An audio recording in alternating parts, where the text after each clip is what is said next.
Welcome to RCC Talk. We're just very happy to be back in your presence again this month.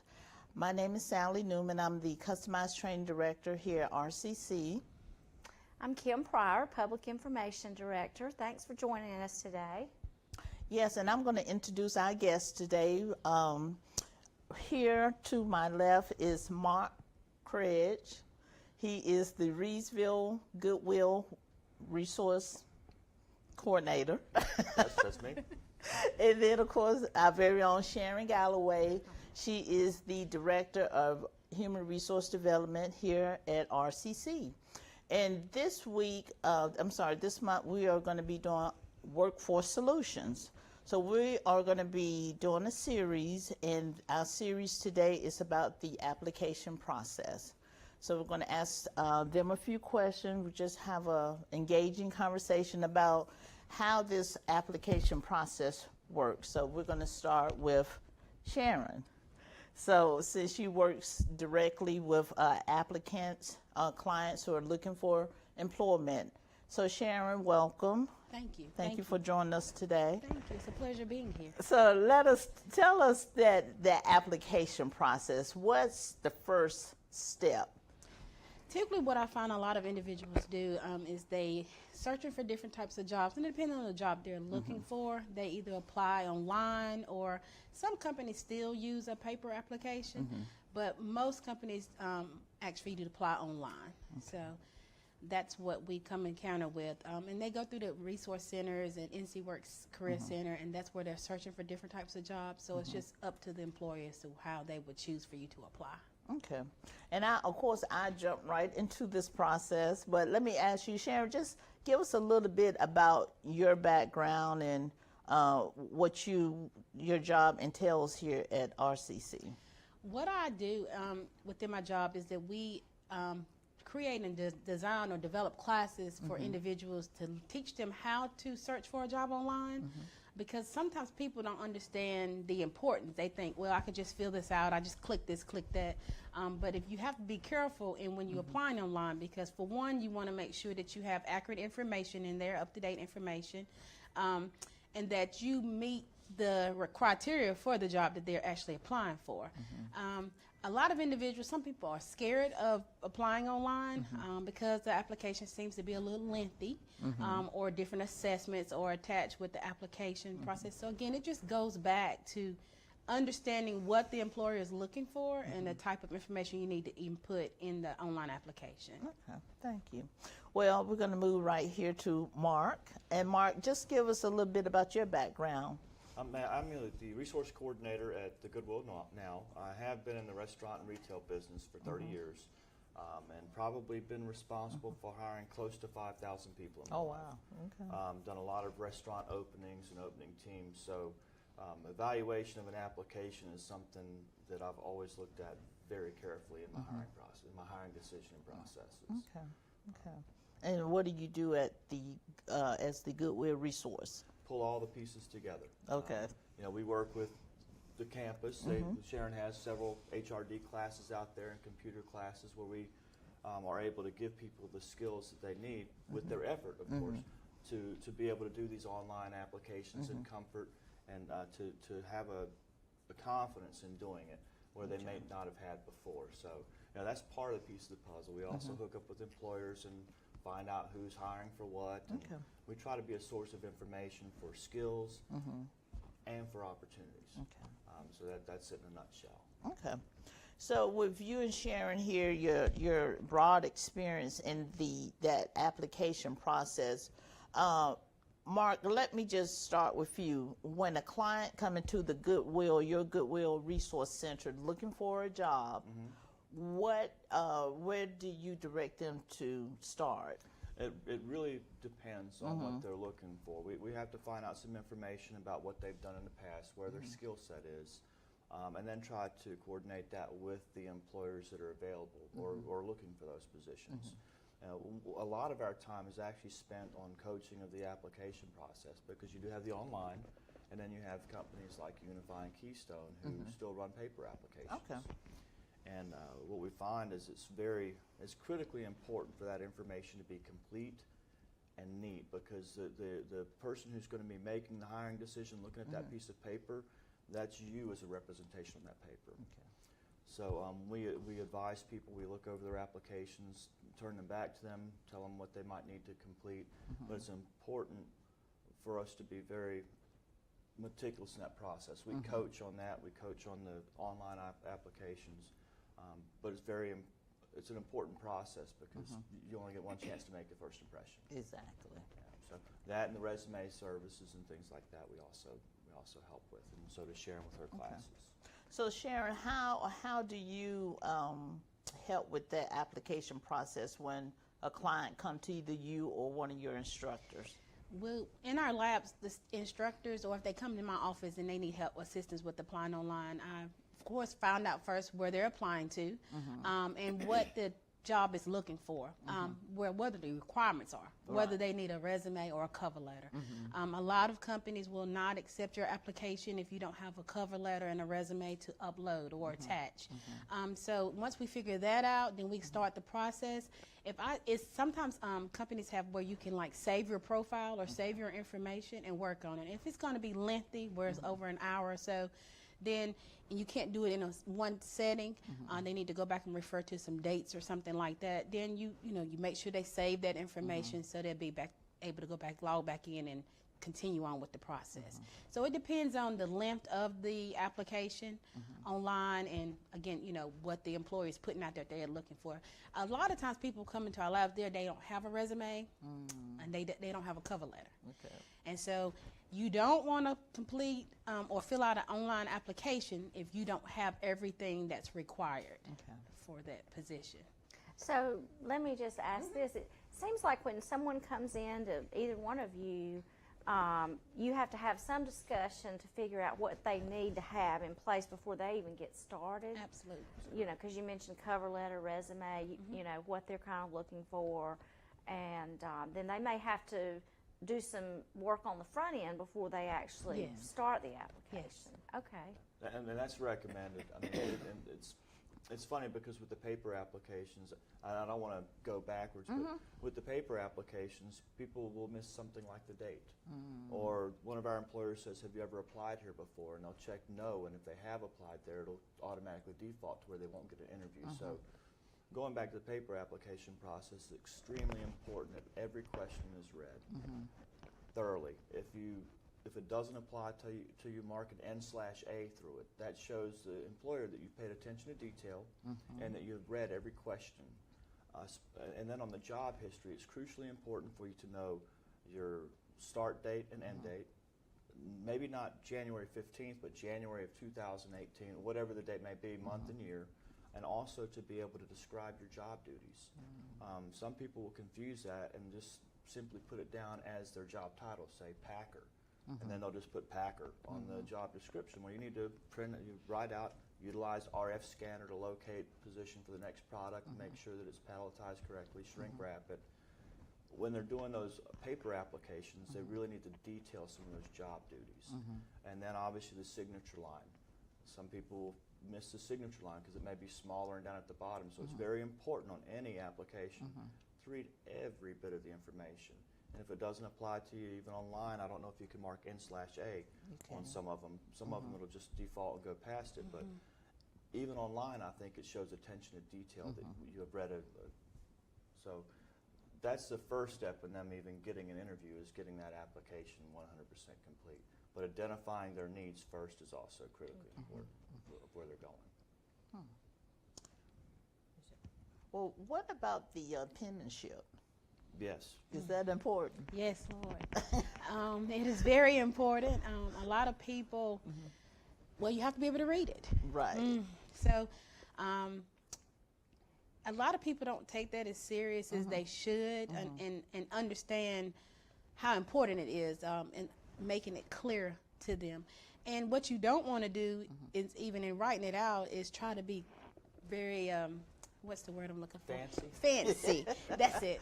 Trying to be fancy, because then it may turn into something that they don't recognize, and it kind of throws them off, and they're uninterested in what you have there. So you want to be, as Mark stated, very detailed into everything that you write. Make sure you have correct spelling, grammar, you're consistent in what you're putting on your application.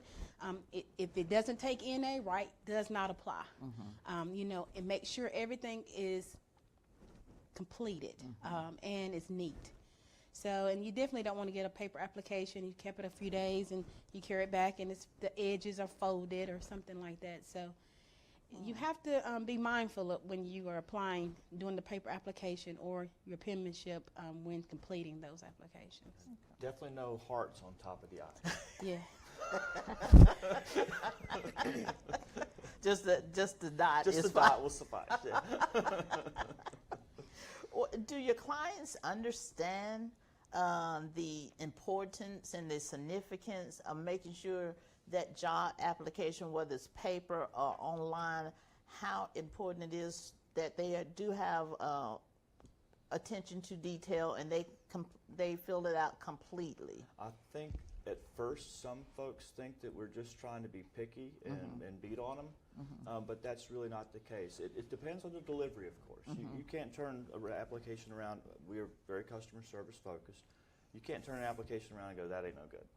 Excuse my slang. Right, You just can't do that. You know, you have to say, well, have you thought about this? Have you thought about this? My main job here is to make sure there's nothing glaring on this application that is going to keep you from getting a call for an interview. And when you phrase it that way, it opens up a lot more doors for input.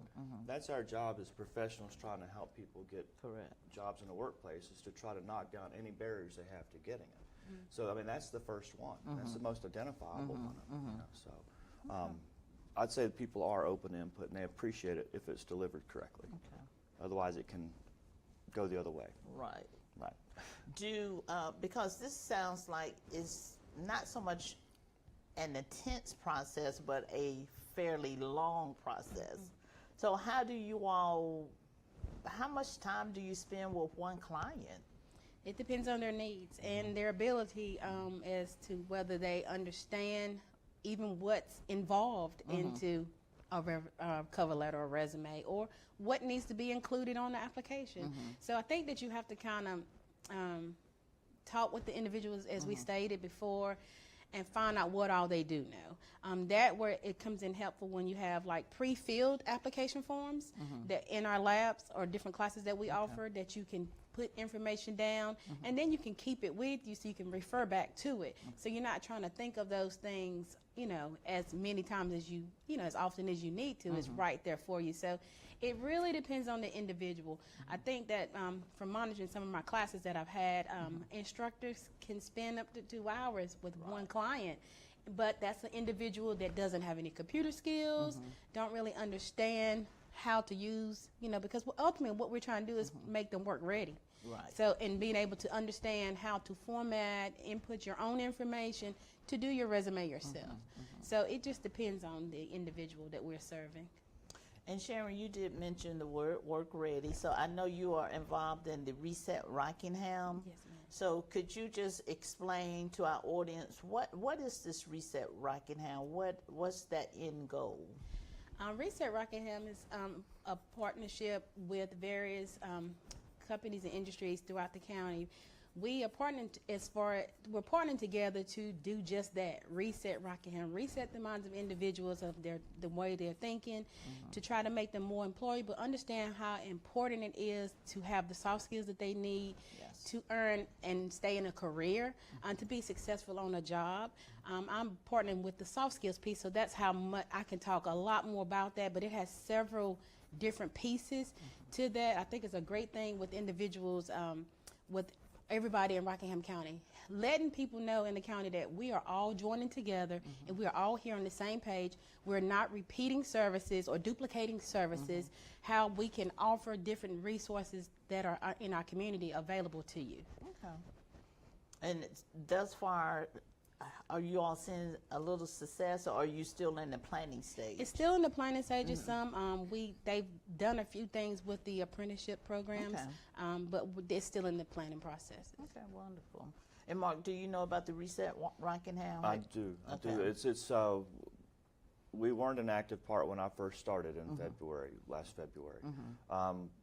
met with Sean Gorman. He's now retired, but still the goal is the same: is to get Rockingham County to where we appeal to incoming industry, and to do that, we have to have a certain level of qualified employees in the coffers, almost not waiting to work, but able to work. Right, And Reset Rockingham is really about pulling all of our resources between us, NC Works, the college, employers offering the great Rocketop apprenticeship program. All of those things combined to make a more ready workforce. Oh, Yeah, so pretty good understanding. Just my feet aren't as wet as I'd like them to be yet.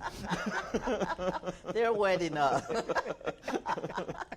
me just ask something very quickly. If you found yourself that you've just been, recently been a displaced worker, and maybe you've had the same job for, 5 or 6 years, what would be, the first thing the person would need to do is call and make an appointment, I assume, or come in to see you. But if they wanted to kind of prepare a little bit before that, what would you suggest they pull together? If it's nothing more than some notes That's a great to question. get ready for your visit to your office. Great question, because the way you apply for a job has changed so much in 5 to 10 years. With all of the online assessments, all of the different things you have to do on the computer, I would say that one of the things they need to do is get their job history together. Have that together so they can be part of the process. Come in and here at the campus, there's all types of skills training. We also have some at our center that go through the campus. But the main thing is kind of stepping out over the edge, especially if they're aware that their computer skills are lacking. There are all kinds of free courses available for that, where we can teach people to fish. And that's the big thing I think we all try to do, is to teach people to fish instead of fishing for them. I can't cast the lure out and catch your bass for you, but I sure can teach you how to tie that line. I can teach you to use the right line. In the metaphor, I'm talking about how to do the application, how to do the resume, how to do the interview skills, and how to present yourself in a public environment. Because there's a lot of fear for someone who's been in the workplace for a while, especially with, we've had a few layoffs lately. Right. It doesn't mean the Rockingham County's hurting, but the companies have to right size.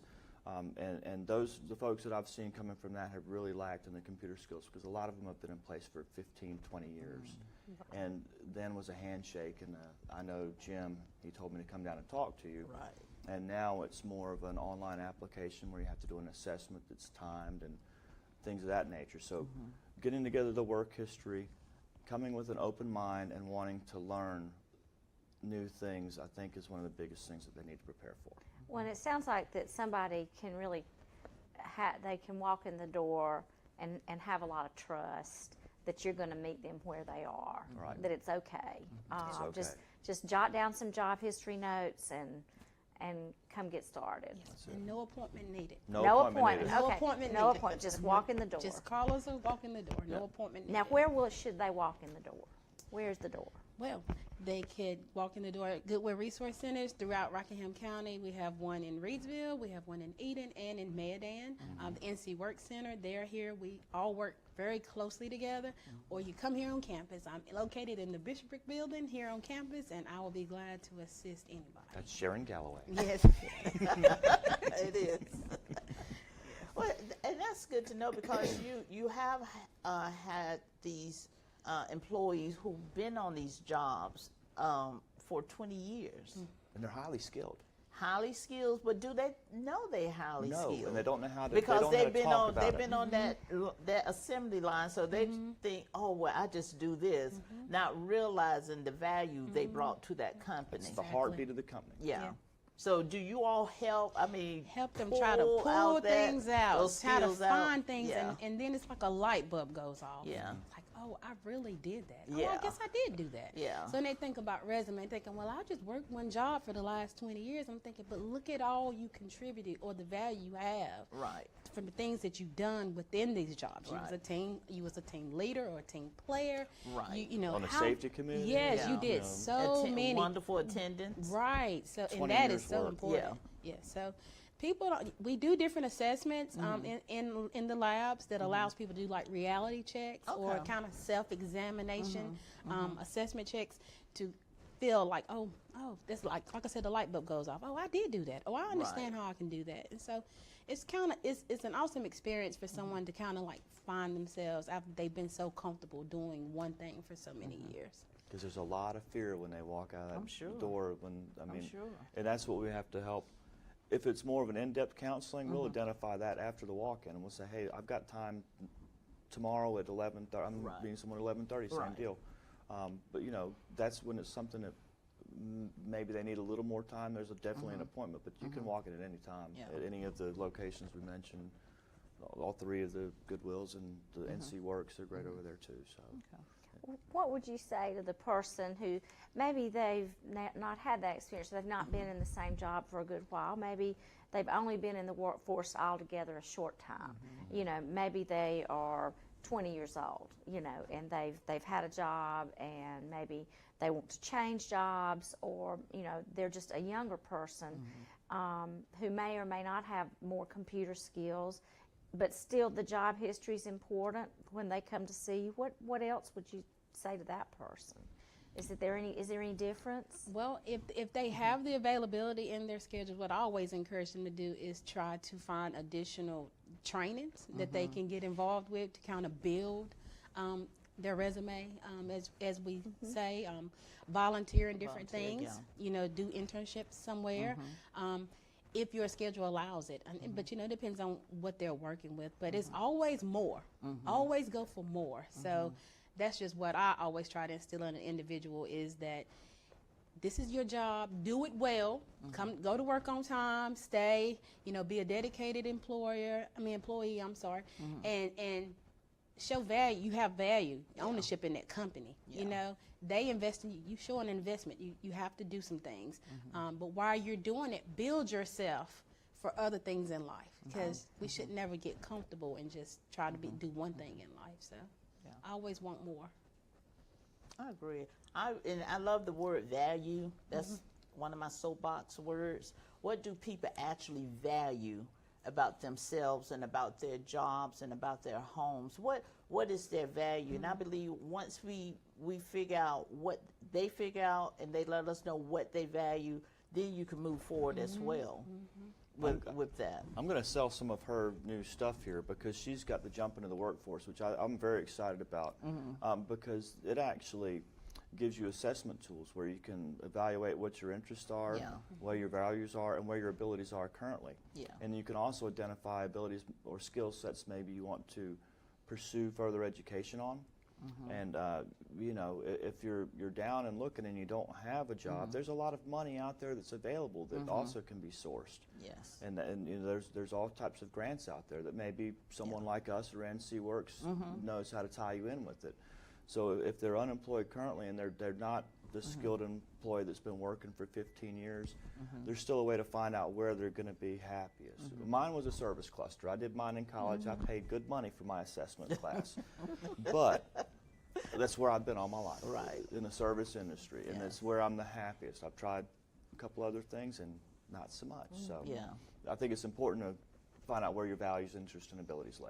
Well, and that's nice for that person to have comfort knowing when they come in, it's not just about a job or the next step, but it's about finding the right next step. The right. I call it that right fit, and definitely the volunteer. Okay.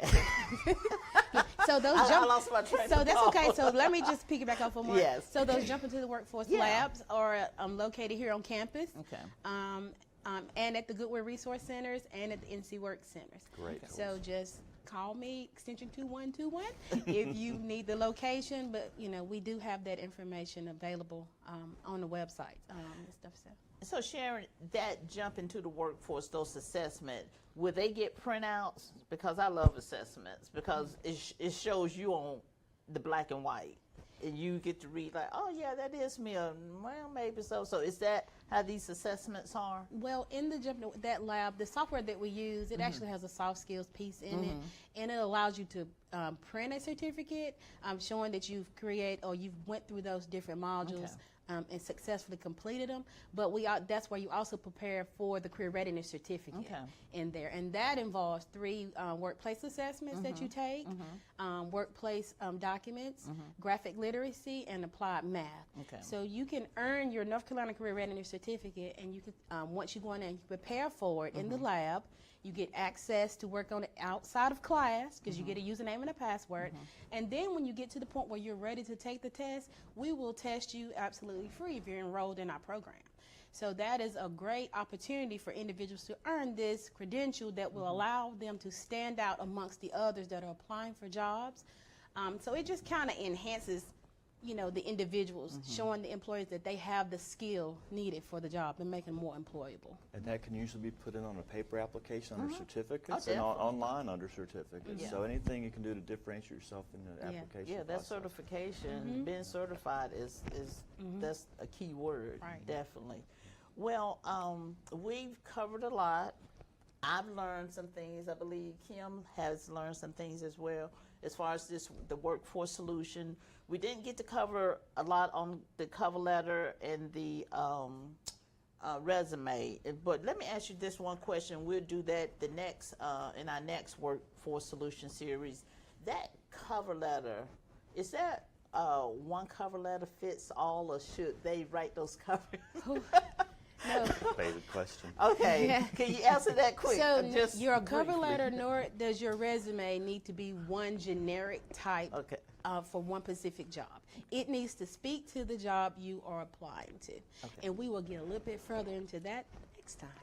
Well, thank you all. Our time is up, and this has been another enjoyable session, Workforce Solutions. Just some final words. Yes. We are in the middle of registration right now for summer classes and fall classes here at the college. So if you are a university student and are coming home for spring break soon, come out and you can prepare to take a class on our campus or online that'll transfer to the university that you attend. Baseball season's starting. Yeah. Our Eagles had their home opener this weekend, so that's something exciting for us this spring.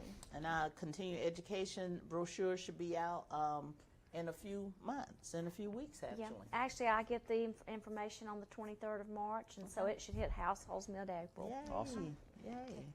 Well, thank to our guests, Mark and Sharon, once again, sharing that valuable information that you all gave us today. Pleasure. Thank you. It was Thank a you. pleasure being here.